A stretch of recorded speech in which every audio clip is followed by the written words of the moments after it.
একজন বক্তা যখন বক্তব্য শুরু করেন, তিনি কোথায় বক্তৃতাটা থামাবেন, জ্যোতি চিহ্নটা কোথায় পড়বে, এই বোঝাটা খুব গুরুত্বপূর্ণ।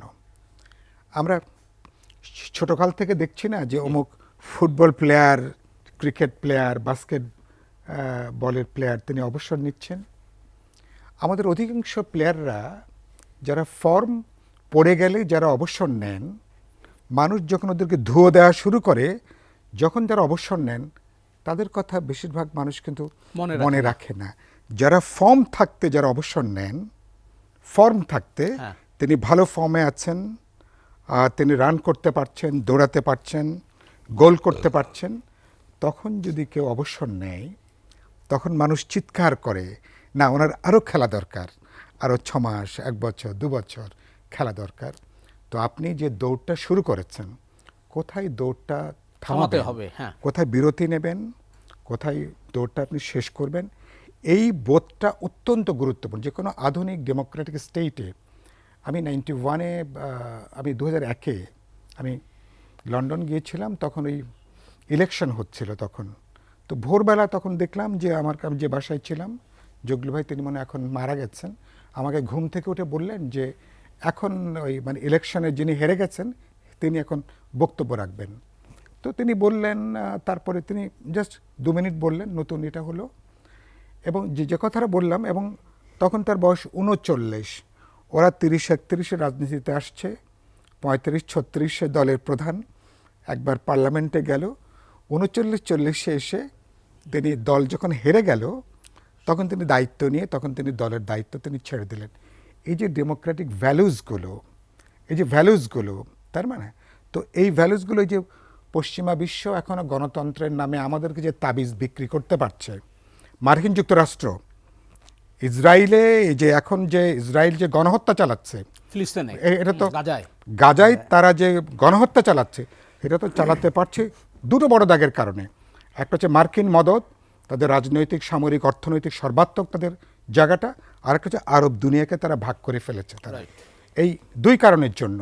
তো কথাটা কেন বললাম, যে তারা সেই মার্কিন যুক্তরাষ্ট্র, তারা যেখানে মানুষ যেখানে গণহত্যা লাইভ দেখছে কোটি কোটি মানুষ, তারা আবার যখন গণতন্ত্রের সবক দেয়, এবং তারা মানবাধিকারের সবক দেয়, গণতন্ত্রের সবক দেয়, মূল্যবোধের তারা সবক দেয়, দুর্ভাগ্যজনকভাবে এক এক মহাদেশের জন্য ওনাদের গণতন্ত্রের স্ট্যান্ডার্ড হচ্ছে এক এক ধরনের।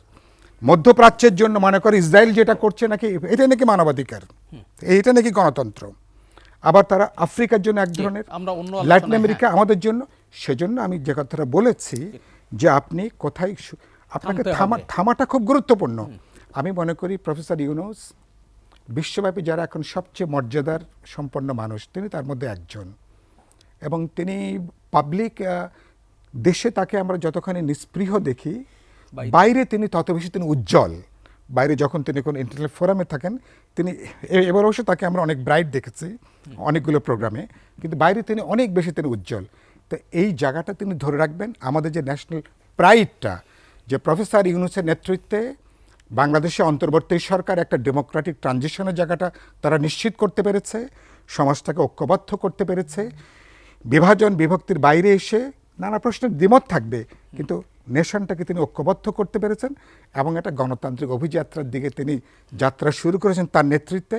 তাহলে জাতি কিন্তু আগামী 100 বছর তাকে কিন্তু আমরা মনে রাখবো। এমন জায়গায় শেষ করবেন না যে জায়গাতে আমাদের সরকারদের অন্য শাসকদের মতন তার সাথে আপনাকে ট্যাগ করে। আমি নিশ্চয়ই মনে করি একদম তাই, এবং এটাই হলো ইতিহাসের শিক্ষা। সময়টা কি লাগবে এটা তো নির্ভর করে নির্বাচনের আগে কি কি গুরুত্বপূর্ণ কাজগুলো আমার সামনে আছে। নির্বাচন কমিশন যেটা মঞ্জু ভাই বললেন, ডিসেম্বরে নির্বাচনটাকে লক্ষ্য রেখে নির্বাচন কমিশন তারা গ্রহণ করছেন। তাহলে প্রধানত নির্বাচনটা যারা পরিচালনা করবেন ফিল্ড লেভেলে, তারা কিন্তু ইতিমধ্যেই ভোটার তালিকা এর মধ্যে এটা সম্পন্ন হয়েছে। যাদের কিছু অভিযোগ আছে, আগামী 15 দিন 1 মাসের মধ্যে সেটা সলভ হয়ে যাবে। বাকি কিছু তাদের ট্রেনিং থাকে, মোটিভেশন থাকে, এটা তারা করবেন। 2 নম্বর কাজ থাকে কি, সরকারি যে জাতীয় ঐক্যমত কমিশন যেটা হয়েছে, একটা গুরুত্বপূর্ণ মনোযোগ এখানে। সরকার যদি কাজের গতিটা বাড়িয়ে তোলেন, তাহলে কিন্তু আগামী 1.5 থেকে 2 মাসের মধ্যেও কিন্তু না ওটা সাইফুল ভাই জুলাই পর্যন্ত একটা ডেডলাইন আছে। রাইট, সেটা বলছি। ইতিমধ্যে সরকারের জন্য সুবিধা ঐক্যমত কমিশনের জন্য আমরা তো 2.5-3 বছর আগে থেকে বলে আসছি যে 31 দফায় দিজ আর দ্য থিংস, যে এই বিষয়গুলো আমরা পরিবর্তন করতে চাই, সংস্কার করতে চাই। এটা তো সরকার ঐক্যমত কমিশনের জন্য বড় একটা প্লাস পয়েন্ট। ইতিমধ্যে অনেকগুলো প্রশ্নে দলগুলোর মধ্যে ব্রডলি একটা ঐক্যমতের জায়গাটা আছে। বাকি কিছু আমার প্রশ্ন সাইফুল ভাই আপনার কাছে, ঐক্যমত কমিশনটা কি আপনি, মঞ্জু, আমি, বাংলাদেশে নিবন্ধিত সকল রাজনীতি যারা আন্দোলনে ছিল ফ্যাসিস্ট ছাড়া তাদের মতামত নিয়ে কি ঐক্যমত হয়েছে? হয়তো সেটা হয়নি, ঠিক আছে। তাহলে এই ঐক্যমতের উপর আপনি কি নির্বাচন ব্যবস্থা ছেড়ে দিবেন? না, আমি তা বলিনি, আমি তা বলিনি। মানে আমি যেটা বলেছি যে আমি ধরে নিচ্ছি ঐক্যমত কমিশনের একটা ভেরি পজিটিভ একটা ইন্টেনশন আছে, আমি সেটাকে ইতিবাচকভাবে ধরে নিয়ে বলছি যে তাদের জন্য সুবিধার জায়গাটা হলো গুরুত্বপূর্ণ রিফর্ম যেগুলো আমরা করতে চাই, পলিটিক্যাল পার্টিগুলো ইতিমধ্যে 2.5-3 বছর আগেই পাবলিকলি আমরা কিন্তু কমিট করেছি অনেকগুলো প্রশ্নে যে এই জায়গাগুলো আমাদের পরিবর্তন বা সংস্কার হওয়া দরকার। 31 দফার মধ্যে সুস্পষ্ট, 31 মধ্যে সবকিছু নাই, মানে খানিকটা আছে, এর বাইরে অনেকগুলো গুরুত্বপূর্ণ প্রস্তাবনা এসেছে। জি, আমার মনে হয় যে আমরা আজকে আলোচ্য ইস্যু থেকে সরে যাচ্ছি। ভাই সরকার কিন্তু প্রফেসর ইউনূস কিন্তু বলেছেন যে আপনারা যা মত দিবেন আমরা ওয়েবসাইটে দিয়ে দিব। রাইট, উনি তো এখানে খুব বেশি কোনো হাইড করার কিছু নাই।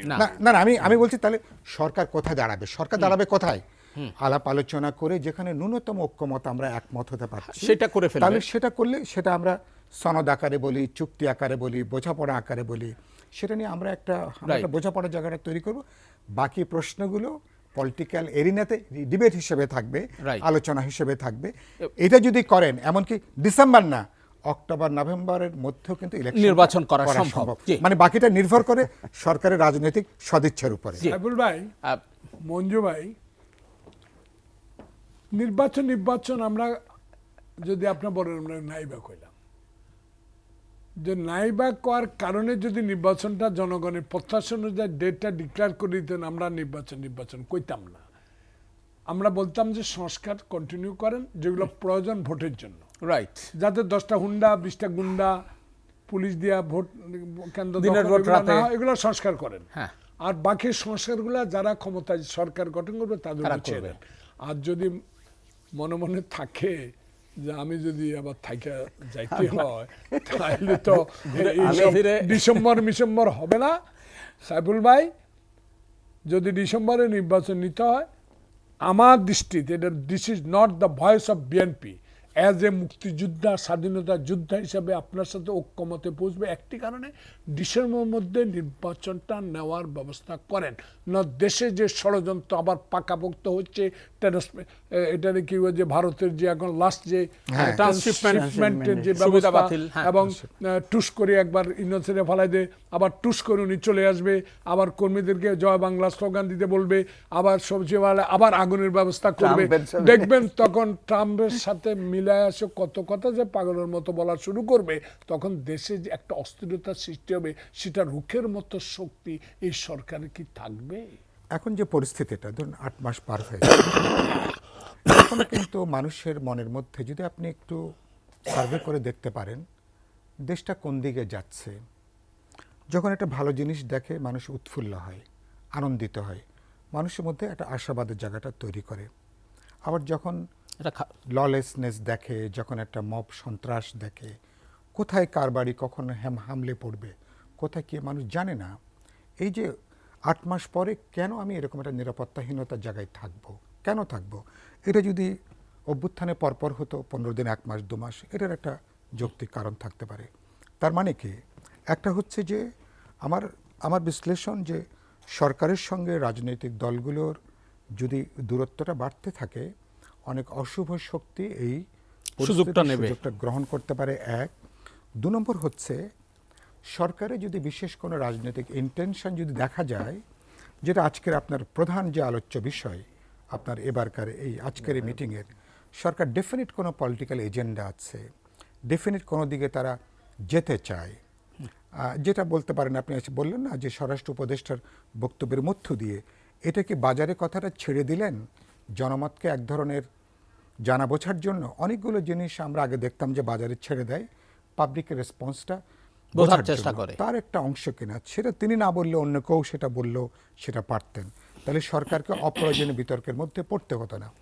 আমি মনে করি আমাদের সব মিলে আমাদের এখন দেশে যেটা হিস্টোরিক্যাল আমাদের যে একটা সম্ভাবনার এখনও আছে, সাউথ আফ্রিকাতে নেলসন ম্যান্ডেলা তিনি একটা এরকম একটা বর্ণবাদ বিরোধী রক্তপাতময় সংগ্রামের পরে তিনি যে অসাধারণ একটা ঐক্যের জায়গাটা তৈরি করতে পেরেছেন এবং পক্ষগুলোর সাথে একটা বোঝাপড়াটা তৈরি করে একটা ডেমোক্রেটিক ট্রানজিশনের দিকে যাওয়ার জন্য খেয়াল করবেন এখন।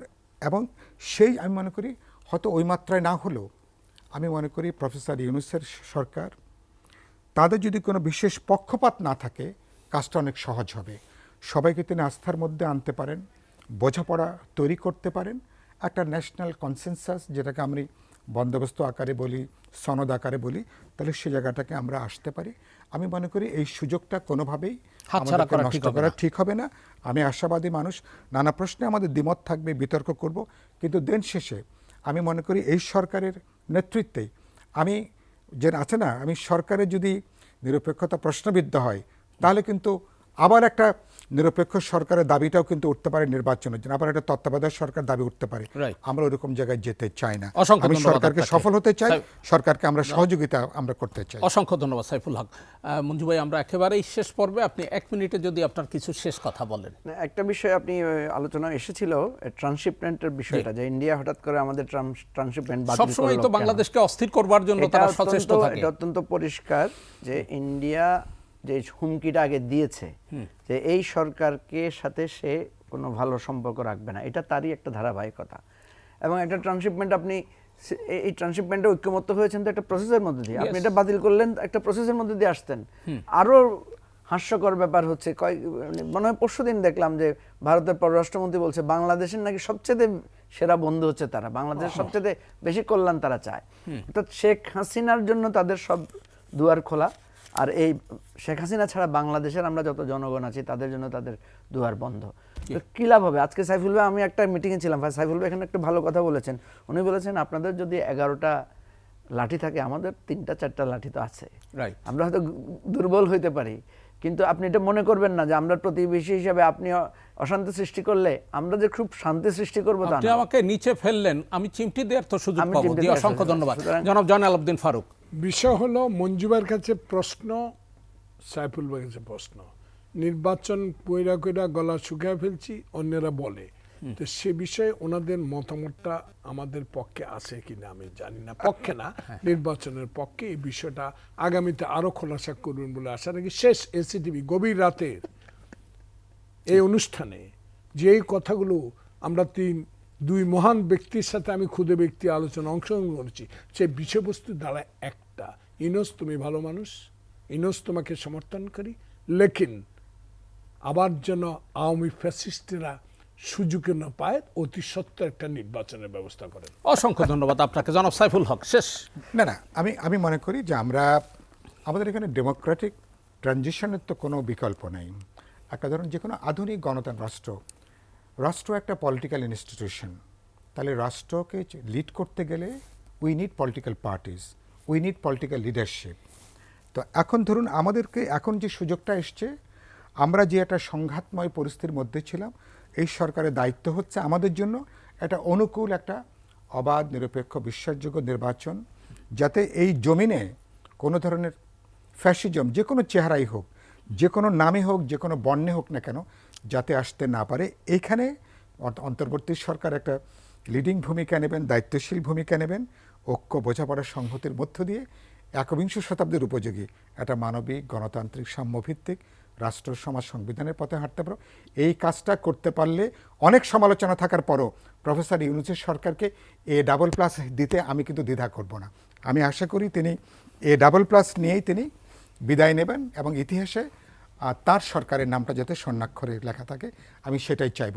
কিন্তু কোনো কিছু যদি বাড়াবাড়ি করতে চান, খুব দুর্ভাগ্যজনকভাবে আমাদের মানুষ যেমন মাথায় তোলে, আবার কিন্তু আছাড় দিয়ে কিন্তু তাৎক্ষণিকভাবে আবার কিন্তু মাটিতেও কিন্তু ফেলে দেয়। এই নির্মম বাস্তবতাটাকে আমাদের হিসাবের মধ্যে নেওয়া দরকার।